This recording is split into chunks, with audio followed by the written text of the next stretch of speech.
Kalau misalnya dosen pembimbing skripsi kamu dipilihin kampus, apa sih yang perlu kamu lakukan supaya skripsinya cepat selesai?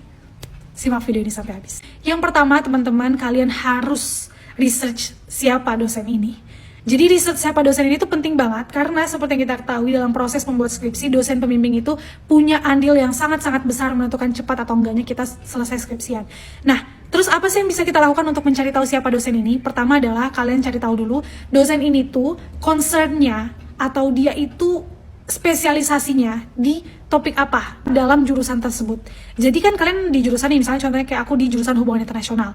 Hubungan internasional tuh luas banget. Ada dari ekonomi politik internasional, ada misalnya politik Asia Tenggara, ada misalnya politik atau hubungan internasional Asia Timur, atau Middle East, dan berbagai topik lainnya.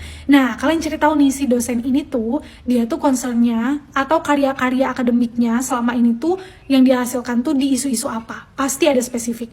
Cara nyarinya adalah, kalian coba ketik nama beliau ini di Google, terus tulis ujungnya jurnal atau artikel gitu. Karena pasti dosen-dosen itu kan punya karya akademik ya. Nah, kalian baca tuh, kira-kira selama ini karya-karyanya itu tuh di topik apa. Misal contohnya ya kayak aku, dosen pembimbing aku itu, beliau suka banget sama topik diplomasi, terus suka topik gender, terus suka tentang membahas Indonesia gitu, tentang diplomasi Indonesia.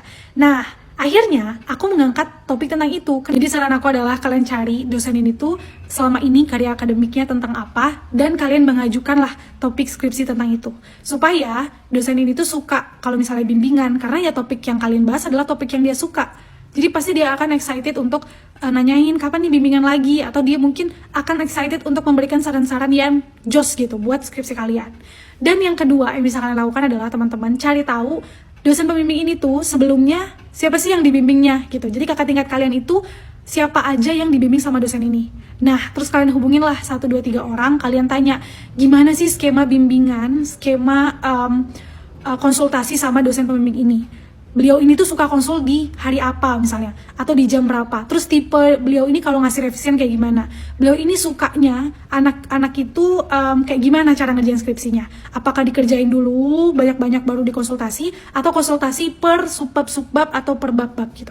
Nah, kalian kepoin nih tentang dosen ini sama kakak tingkat yang udah pernah dibimbing sama dosen ini. Nah, dengan 2 jurus itu teman-teman, pertama adalah kalian mengenali karya akademik dosennya, kedua kalian mengenali tipe bimbingan skripsi dari kakak tingkat, kalian akan bisa menyusun strategi untuk bimbingan sama dosen ini dengan cara yang cepat, dan kalian bisa selesai skripsi dengan cepat gitu. Semoga 2 tips itu bisa kalian lakukan dan bermanfaat. Semangat ya skripsiannya.